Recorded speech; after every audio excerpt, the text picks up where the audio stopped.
ഗസയിൽ ഇസ്രായേൽ നടത്തുന്ന ആക്രമണങ്ങൾ 109 ദിവസം പിന്നിടുകയാണ്. ഇപ്പോൾ ഇസ്രായേലിനെ സംബന്ധിച്ചിടത്തോളം വലിയ തിരിച്ചടികൾ അവിടെ നേരിടുകയാണെന്നുള്ളതാണ്. കാരണം കഴിഞ്ഞ 24 മണിക്കൂറിനിടെ 24 സൈനികർ, ഒരുപക്ഷെ ഈ യുദ്ധം തുടങ്ങി 3 മാസ കാലയളവിനുള്ളിൽ ഇസ്രായേൽ നേരിട്ട ഏറ്റവും വലിയ തിരിച്ചടിയാണ് ഈ കഴിഞ്ഞ 24 മണിക്കൂറിനിടെ ഉണ്ടായിരിക്കുന്നത്. അതിനിടെ മറ്റ് സംഭവവികാസങ്ങൾ കൂടി ഉണ്ടാകുന്നു. അതായത് ഒരു വെടിനിർത്തൽ കരാറിന് ഇസ്രായേൽ മുൻകൈ എടുക്കുന്നു എന്നുള്ളതാണ്.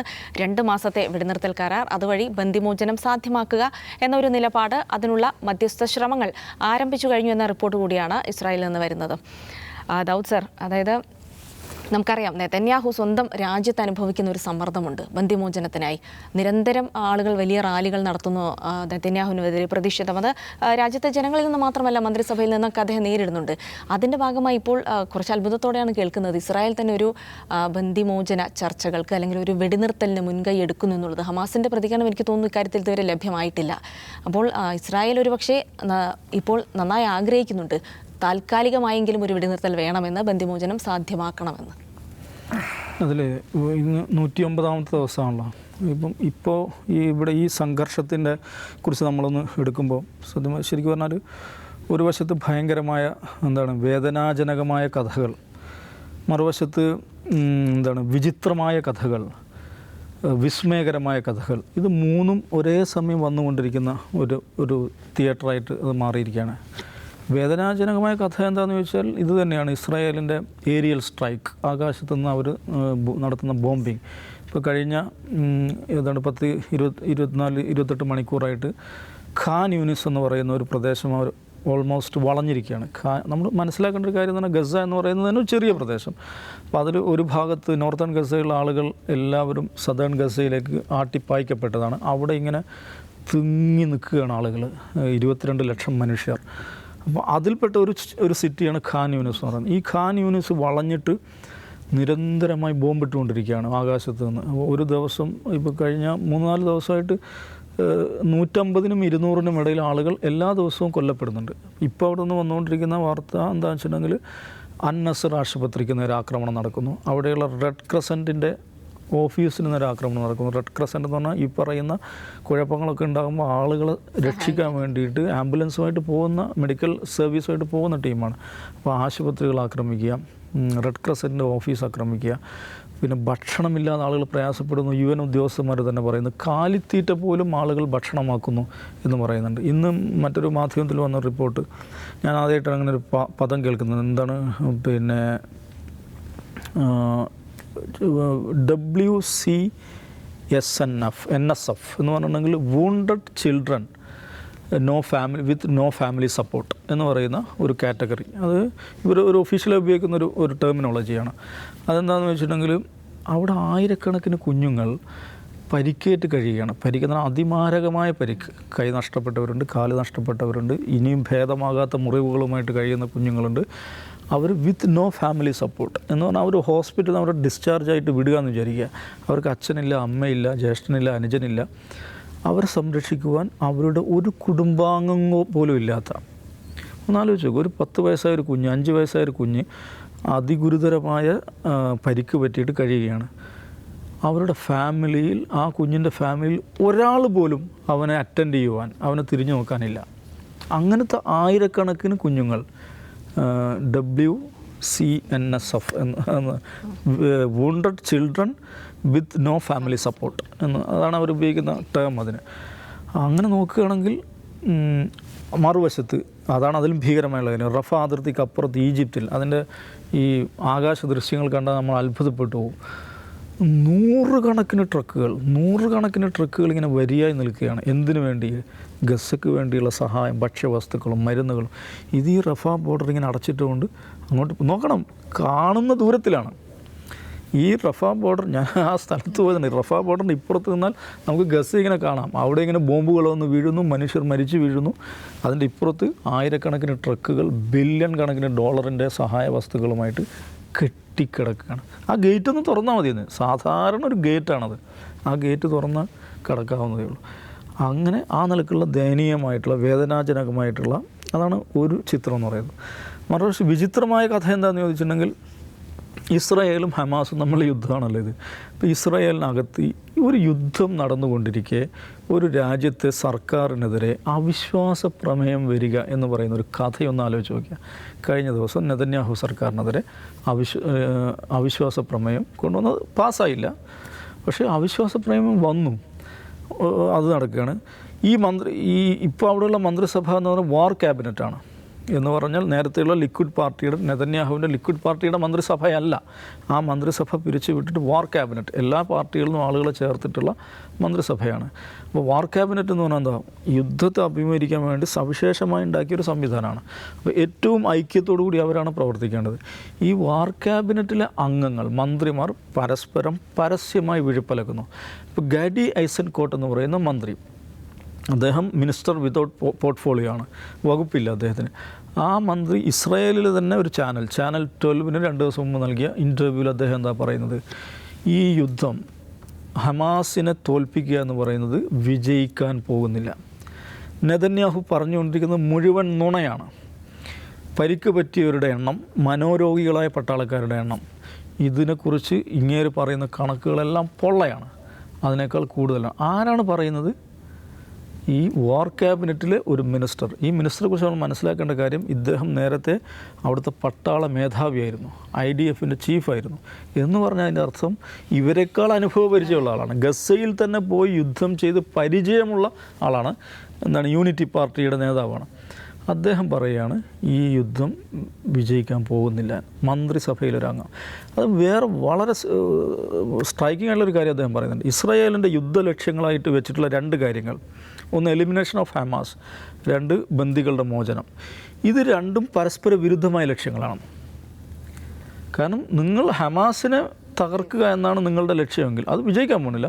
അങ്ങനെ ലക്ഷ്യം വെച്ച് കഴിഞ്ഞാൽ നിങ്ങൾക്ക് ബന്ദികളെ മോചിപ്പിക്കാൻ പറ്റില്ല. കാരണം ബന്ദികൾ കൊല്ലപ്പെടും, ബന്ദികൾ നിശ്ചയം. ഇത് പരസ്പര വിരുദ്ധമായ, ഒരിക്കലും കൂട്ടിയോജിപ്പിക്കാൻ പറ്റാത്ത 2 ലക്ഷ്യങ്ങളാണെന്നാണ് വാർ ക്യാബിനറ്റിൽ അംഗമായ ആൾ പറഞ്ഞത്.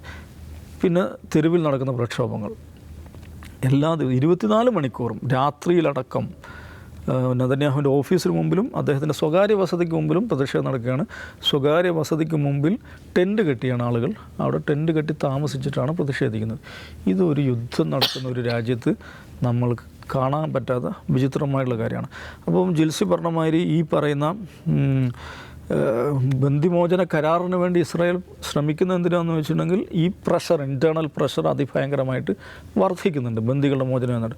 പക്ഷേ അത് കരാറിലെത്തില്ല, ഉറപ്പാണ്. കാരണം അവർ വെക്കുന്ന നിർദ്ദേശങ്ങളെല്ലാം ഒരിക്കലും ഹമാസ് അംഗീകരിക്കാൻ പോകുന്നില്ല.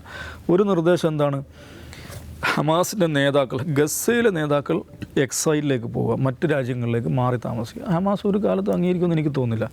പിന്നെ ഉള്ളത് 2 മാസത്തെ വെടിനിർത്തൽ, അതിനിടയിൽ ബന്ദികളെ മോചിപ്പിക്കുക. എന്ന് പറഞ്ഞതിൻ്റെ അർത്ഥം എന്താ, 2 മാസം കഴിഞ്ഞാൽ ഞങ്ങൾ പിന്നെ വന്ന് ബോംബിടും. ആരെങ്കിലും നിന്ന് കൊടുക്കുമെന്ന് എനിക്ക് തോന്നുന്നില്ല. അപ്പോൾ ഇങ്ങനെയുള്ള, പിന്നെ അവിടുത്തെ വിദേശകാര്യ മന്ത്രിയാണ് അതിനേക്കാൾ വിചിത്രമായൊരു നിർദ്ദേശം വെച്ചിട്ടുള്ളത്, നമുക്ക് ഒരു ദ്വീപുണ്ടാക്കാം, ഗസയുടെ അടുത്ത് മെഡിറ്ററേനിയൻ കടലിൽ ഒരു ദ്വീപുണ്ടാക്കാം, ഒരു കൃത്രിമ ദ്വീപുണ്ടാക്കാം, അതിനകത്ത് ആളുകൾ മാറി താമസിക്കും. ദ്വീപുണ്ടാക്കാനൊക്കെ നടക്കാം. വെച്ചാൽ ഗസയിൽ കെട്ടിടാവശിഷ്ടങ്ങൾ മാത്രം മതിയാവും ദ്വീപുണ്ടാക്കാൻ, അത്രയും കെട്ടിടാവശിഷ്ടങ്ങൾ അവിടെ ഉണ്ട്.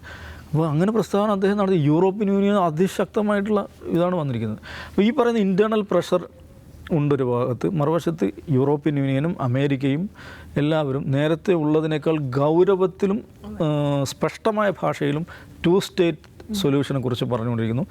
2 സ്റ്റേറ്റ് സൊല്യൂഷൻ നടക്കില്ല എന്ന് നെതന്യാഹു പറയുമ്പോൾ അതിൻ്റെ അർത്ഥം എന്താണ്, ഫലസ്തീന് സ്വാതന്ത്ര്യം നൽകാൻ ഞങ്ങൾ സന്നദ്ധരല്ല എന്നുള്ളതാണ്. അപ്പോൾ ഭയങ്കരമായ ക്ലൂലെസ് ആയിട്ട് എന്താണ് ഇത് എവിടെ കൊണ്ടെത്തിക്കും എന്നുള്ള ഒരു പ്രശ്നം ഇസ്രായേലിന് നേരത്തെ ഉള്ളതാണ്. അതിനിടയിൽ ഇന്നലെ മെനിയാന്ന് ന്യൂയോർക്ക് ടൈംസിലൊരു ലേഖനം വരുന്നുണ്ട്. ഈ ഗാഡി ഐസൻകോട്ടിൻ്റെ ഇൻ്റർവ്യൂവിൽ അദ്ദേഹം പറഞ്ഞ കാര്യങ്ങളും ഈ പറയുന്ന ഇസ്രായേൽ അനുഭവിക്കുന്ന പ്രതിസന്ധികളെല്ലാം വിവരിച്ചുകൊണ്ടുള്ള ലേഖനമാണ്. പക്ഷേ ആ ലേഖനത്തിൻ്റെ പ്രത്യേകത എന്ന് വെച്ചാൽ 4 ഫീൽഡ് കമാൻഡേഴ്സുമായിട്ട് സംസാരിച്ച് തയ്യാറാക്കിയ ലേഖനം. ഗസയിൽ ഫീൽഡിൽ ഈ ഓപ്പറേഷൻ നേതൃത്വം കൊടുക്കുന്ന 4 കമാൻഡേഴ്സുമായി സംസാരിച്ച് തയ്യാറാക്കിയ ലേഖനം എന്നാണ് ആ ലേഖനം. ന്യൂയോർക്ക് ടൈംസ് ഇസ്രായേലിനെ പിന്തുണക്കുന്ന ഒരു പത്രമാണെന്ന് മനസ്സിലാക്കണം. അപ്പോൾ അവരും പറയുന്നത് തന്നെയാണ്, ഇവരുടെ പരിപാടികളൊന്നും നടക്കുന്നില്ല. എന്ന് മാത്രമല്ല, ഇവരെന്നോ കീഴടക്കി എന്ന് പറയുന്ന നോർത്തേൺ ഗസ, അവിടെ നിന്നാണ് ഏറ്റവും ഒടുവിൽ റോക്കറ്റ് ആക്രമണം ഉണ്ടായിട്ടുള്ളത്. നോക്കണം, ഗസയുടെ ദൃശ്യങ്ങൾ നമ്മൾ കാണുമ്പോൾ ജീവൻ്റെ ഒരു തുടിപ്പുമില്ലാതെ സമ്പൂർണ്ണമായി തകർക്കപ്പെട്ട ആ ദൃശ്യങ്ങളുണ്ടല്ലോ, അത് നോർത്തേൺ ഗസയുടെ ദൃശ്യങ്ങളാണ്. അവിടെ നിന്നാണ് പുതുതായിട്ട് ഇസ്രായേലിനെതിരെ ആക്രമണം നടക്കുന്നത്. അപ്പോൾ നമ്മൾ ആരെയാണ് തകർത്തത്, ആരെയാണ് ഇല്ലാതാക്കിയത്? ഈ ചോദ്യം അവിടെ ഉണ്ട്. മൂന്നാമത്തെ വിസ്മയകരമായ കഥകൾ എന്ന് പറയുന്നതാണ് ഇങ്ങനെയൊക്കെ തകർത്തിട്ടും നോക്കൂ, ഇന്നും 24 പട്ടാളക്കാരാണ് കൊല്ലപ്പെടുന്നത്. ഇത്രയും ഭീമാകാരമായ പ്രഹരശേഷിയുള്ള ഒരു സേന 109 ദിവസം സർവായുധങ്ങളും ഉപയോഗിച്ച് ആക്രമിച്ച് പരവശയാക്കി എന്ന് കരുതപ്പെടുന്ന ഈ പറയുന്ന ഖസാം ബ്രിഗേഡ്, അവർ ഇത്രയും വലിയ തിരിച്ചടികൾ നടത്തുന്നു എന്നുള്ളത് അത് വിസ്മയകരമായിട്ടുള്ള കാര്യമാണ്. എനിക്ക് തോന്നുന്നത് ഈ യുദ്ധം ഓരോ ദിവസം കഴിയുമ്പോഴും ഇസ്രായേലിൻ്റെ കയ്യിൽ നിന്ന് പോയിക്കൊണ്ടിരിക്കുകയാണെന്ന് തന്നെയാണ്. അജിംസ്, അത് ഒന്ന് ദൗദ് സർ പറഞ്ഞ പോലെ ഒന്ന് വളരെ അതിശയകരമായി തോന്നുന്നത് ഹമാസ് എന്നൊരു സംഘത്തിൻ്റെ ചെറുത്തുനിൽപ്പാണ്. ഇന്ന് തീർന്നു നാളെ തീർന്നു എന്ന് പറയുമ്പോഴും വലിയ ആക്രമണങ്ങൾ, ഇസ്രായേലിൻ്റെ മാരക പ്രഹരശേഷി കൊടുക്കുന്ന ആക്രമണങ്ങളൊക്കെയാണ് ഉണ്ടാകുന്നത്. അതിനപ്പുറത്ത് അമേരിക്ക അടക്കമുള്ള രാജ്യങ്ങൾ ഒരു 2 സ്റ്റേറ്റ് സൊല്യൂഷനിലേക്ക്, അത്തരമൊരു നിർദ്ദേശങ്ങളിലേക്ക് എത്തിച്ചേരുന്നു എന്നുള്ളത് പോസിറ്റീവായ ഒരു കാര്യമല്ലേ? ടു നേഷൻ തിയറി ഇപ്പോൾ മുതലുള്ളതല്ല, മുമ്പേ ഉള്ളതാണ്. ഇസ്രായേൽ അംഗീകരിക്കണ്ടേ? ഒബാമയുടെ കാലത്ത് എത്രയോ ഈ പീസ് ടോക്ക് മുന്നോട്ട് പോയിരുന്നു. 2 നേഷൻ തിയറി 2 നേഷൻ തിയറിയുടെ ഒരു പ്രശ്നം അത് ഇസ്രായേൽ പറയണ്ടല്ലോ, ഫലസ്തീൻ എന്നൊരു രാജ്യം വന്നു കഴിഞ്ഞാൽ ഇസ്രായേൽ ഇല്ലാതാവും എന്നവർ പറയുന്നതിൽ സീരിയസ് ആയൊരു പ്രശ്നമുണ്ട്. ആ സീരിയസ് പ്രശ്നം എന്ന് വെച്ചാൽ ഒന്ന്, ഇസ്രായേലിനകത്ത് അറബ് വംശജരുണ്ട്, ക്രിസ്ത്യൻസും മുസ്ലിംസും ജ്യൂസുമായിട്ടുള്ള അറബ് വംശജർ അവിടെയുണ്ട്. അവരുടെ എണ്ണം വർദ്ധിച്ചുകൊണ്ടിരിക്കുകയാണ്. ഈ യൂറോപ്പിൽ നിന്ന് വന്ന ജ്യൂസിൻ്റെ ഒപ്പം തന്നെ ഒരു 18-20% ആളുകളുണ്ട് ഈ 3 സമുദായത്തിൽ നിന്നുമായിട്ടുള്ള അറബ്സ് എന്ന് പറയുന്ന കമ്മ്യൂണിറ്റി അവിടെയുണ്ട്. അവർക്ക് പാർലമെൻ്റ് അംഗങ്ങളുണ്ട്. പക്ഷേ അവരുടെ ഒരു സിറ്റിസൺഷിപ്പ് എന്താണെന്നുള്ളതൊക്കെ പ്രശ്നമാണ്. ഫലസ്തീൻ ഒരു രാഷ്ട്രം ഉണ്ടായിരുന്നു, തൊട്ടടുത്തൊരു ഫലസ്തീൻ രാഷ്ട്രം ഉണ്ടായി. ഈ ഫലസ്തീൻ രാഷ്ട്രത്തിലും ജനസംഖ്യ ചിലപ്പോൾ ഇസ്രായേലിനെ കവച്ചു വയ്ക്കും. ഫലസ്തീൻ എന്ന രാജ്യം കുറേ കൂടി ശക്തി പ്രാപിക്കും. അപ്പോൾ ഇവർക്കത് പ്രശ്നമാണ്. അതിനകത്ത് ഫലസ്തീനുകളായ ആളുകൾ ഇസ്രായേലിനകത്തുണ്ട് 20%. തൊട്ടടുത്ത് തന്നെ ഫലസ്തീൻ പോലൊരു രാജ്യം വന്നു കഴിഞ്ഞാൽ അവർക്കൊന്നും നിലനിൽപ്പില്ല എന്ന് അവർ ചിന്തിക്കുന്നു. സത്യമാണത്. അപ്പോൾ അവർ പറയും അത് പറ്റില്ല എന്ന് പറഞ്ഞു. അത് പറഞ്ഞുകൊണ്ടേയിരിക്കുകയാണ് അവരങ്ങനെ. 2 നേഷൻ തിയറി ഒന്നും പറ്റില്ല, വേണമെങ്കിൽ ഈ ആളുകൾ മുഴുവൻ കൊന്നുകളയാം, അല്ലെങ്കിൽ ഇവിടുന്ന് ഓടിക്കുക. ഇതാണ് അവരുടെ ഒരു ലൈൻ. ഇതിൻ്റെ ഒരു പ്രശ്നം എന്ന് വെച്ചാൽ ഈ പ്രശ്നം എങ്ങനെ പരിഹരിക്കും എന്ന് ചോദിച്ചാൽ ഈ പ്രശ്നത്തിൻ്റെ ഒരൊറ്റ പരിഹാരം ഇസ്രായേൽ അധിനിവേശം അവസാനിപ്പിക്കുക എന്നുള്ളതാണ്. ഇസ്രായേൽ അധിനിവേശം അവസാനിപ്പിച്ചാൽ ഇസ്രായേൽ എന്ന രാജ്യത്തിന് നിലനിൽപ്പില്ല, ഇസ്രായേൽ എന്ന രാജ്യം ഉണ്ടാവില്ല. അപ്പോൾ ഈ പ്രശ്നം ഉണ്ടാക്കിയവർ തന്നെ ഇത് പരിഹരിക്കണം. നമ്മൾ കഴിഞ്ഞ ദിവസം ചർച്ച ചെയ്തിരുന്നു, യൂറോപ്യൻ യൂണിയൻ ഒരു പ്രമേയം പാസ്സാക്കിയത്, യൂറോപ്യൻ പാർലമെൻറ്റ്. ഈ പ്രശ്നം ഉണ്ടാക്കി യൂറോപ്പാണ്. യൂറോപ്പ് പരിഹരിക്കേണ്ട പ്രശ്നമാണ്. യൂറോപ്പും അമേരിക്കയൊക്കെ ചേർന്ന് പരിഹരിക്കേണ്ട പ്രശ്നമാണ്. അവർ പരിഹരിച്ചേ മതിയാവും ഇത്. അതങ്ങനെ പരിഹരിച്ചിട്ട് ഈ സംഘർഷം നിൽക്കൂ. നമ്മൾ വിചാരിക്കുന്ന പോലെ ഇപ്പോൾ നാളെ ഒരു വെടി നിർത്തൽ, 2 ആഴ്ചത്തെ വെടി നിർത്തൽ, 2 മാസത്തെ വെടി നിർത്തൽ, അതൊന്നും നടക്കാൻ പോകുന്ന കാര്യമല്ല. ഈ പ്രശ്നം പരിഹരിച്ചിട്ടേ ഈ സംഘർഷം അവസാനിക്കുമെന്നാണ് എനിക്ക് തോന്നുന്നത്. ഒന്ന്. രണ്ടാമത്തെ കാര്യം, ഈ ഹമാസിനെ തീർക്കുക എന്നുള്ള വളരെ പെട്ടെന്നുള്ള ലക്ഷ്യം, അതാണല്ലോ പെട്ടെന്നുള്ള ലക്ഷ്യം. അവരെ തീർത്തിട്ട് വേണമല്ലോ ഈ ആൾ മുഴുവനോടൊന്ന് മാറ്റാൻ. ആ ലക്ഷ്യത്തിൽ ഒന്ന് ആലോചിച്ച് നോക്കുക. ഇന്ന് ഈ ദൗസാബ് പറഞ്ഞല്ലോ, ഗസയുടെ ബോർഡറിൽ നിന്ന് ഏതാണ്ട് ഒരു 600 മീറ്റർ ചേർന്നുള്ള, അതായത് ഇസ്രായേൽ ഗസ ബോർഡറിൽ 600 മീറ്റർ മാറിയിട്ടുള്ളൊരു കെട്ടിടം പൊളിച്ചു കളയാൻ വേണ്ടിയാണ് ശ്രമിക്കുന്നത് ഇസ്രായേൽ പട്ടാളം. ഏത് പട്ടാളം? ലോകത്തിലെ ഏറ്റവും സൊഫിസ്റ്റിക്കേറ്റഡ് ആയിട്ടുള്ള സാങ്കേതികവിദ്യ കൈവശമുള്ള പട്ടാളം ഒരു കെട്ടിടം പൊളിക്കാൻ വേണ്ടി മൈനുകൾ സ്ഥാപിച്ചുകൊണ്ടിരിക്കുകയാണ്. അത് തൊട്ടടുത്തൊരു ടാങ്ക് ഉണ്ട്, ഒരു മെർക്കാവ ടാങ്ക് ഉണ്ട്. ഹമാസ് എന്ത് ചെയ്യുന്നു? ഈ മെർക്കാവ ടാങ്കിനെ അറ്റാക്ക് ചെയ്യുന്നു തൊട്ടടുത്ത് തന്നെ. അപ്പോൾ ഇങ്ങോട്ട് ശ്രദ്ധ പോകുമ്പോൾ ഇതേ ബിൽഡിങ്ങിലേക്ക് ഇവർ മിസൈൽ അയക്കുന്നു. ആ മിസൈലിനകത്ത് മൈനുണ്ട്. ഇവർ ഇത് കെട്ടിടം പൊളിക്കാൻ വേണ്ടി വെച്ച മൈനാണ്. ആ കെട്ടിടം താർന്നു 24. അതിനെപ്പറ്റി ഇപ്പോൾ അന്വേഷണം പറയുകയാണ് IDF. അപ്പോൾ ഇതാണ് നമ്മൾ മുമ്പ് പറഞ്ഞ കരയുദ്ധം. ഈ കരയുദ്ധം ചെയ്യാൻ അവർക്ക് പറ്റില്ല. അതിൽ ആളുകൾ മരിക്കുന്നു. 24 പേരാണ് ഒറ്റ ദിവസം മരിച്ചത്. അത് ചെറിയ ഇമ്പാക്റ്റുകൾ ഉണ്ടാകുന്നു. 1 2 മരിക്കുന്ന പോലെയല്ല. 24 പേർ ഒറ്റയടിക്ക് ഒരു ഇസ്രായേൽ പോലൊരു സൈന്യത്തിന് മരിക്കുക അവരെ സംബന്ധിച്ച് വലിയ തിരിച്ചടിയാണ്. അപ്പോൾ ഈ എസൻകോട്ടിൻ്റെ കാര്യമല്ല, അദ്ദേഹം ഇത് ഒരാഴ്ച മുമ്പ് പറഞ്ഞു, നമ്മൾ തോറ്റുകൊണ്ടിരിക്കുകയാണ്, നമ്മൾ തോക്കുകയാണെന്ന് വാർ ക്യാബിനറ്റിൽ നെതന്യാഹുവിനെ വിളിച്ച് പറയാണ്.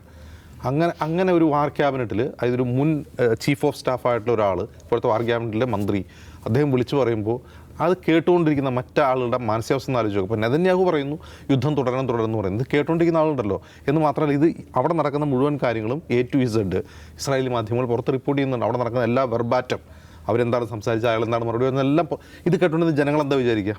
നമ്മൾ യുദ്ധം തോക്കുകയാണെന്ന് ഒരു മുൻ സൈനിക മേധാവിയായ ക്യാബിനറ്റ് അംഗം വാർ ക്യാബിനറ്റിൽ പറയുന്നത്, മാധ്യമങ്ങൾ റിപ്പോർട്ട് ചെയ്യുന്നത്, പിറ്റേ ദിവസം പത്രം വായിക്കുന്നത് ഇസ്രായേലിൽ എന്താണ് വിചാരിക്കുക? ഇയാളെ കൊണ്ട് ഇതൊന്നും നടക്കില്ല.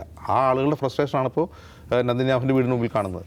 അപ്പോൾ വലിയൊരു കുഴപ്പത്തിലേക്ക് ഇസ്രായേൽ പോവുകയാണ്. ആ ഒരു കുഴപ്പം മാത്രമല്ല, ഈ പറയുന്ന 25,000 മനുഷ്യരെ കൊന്നതിൻ്റെ ധാർമ്മിക ഉത്തരവാദിത്വം. ആ ധാർമ്മിക ഉത്തരവാദിത്വം ICJയിൽ ഇനി ചോദ്യം ചെയ്യപ്പെടാൻ പോവുകയാണ്. അതിൽ ഒരു ഘട്ടവാദം പൂർത്തിയാക്കി. അപ്പോൾ ഇത് ഒരു ഇത്രയും നാൾ പോലെ ഈ കഴിഞ്ഞ 7-8 പതിറ്റാണ്ട് ഇസ്രായേൽ ചെയ്തതുപോലെ അൺഅക്കൗണ്ടബിൾ ആയിട്ടുള്ള ജനസൈഡ് ഇനി നടക്കില്ല.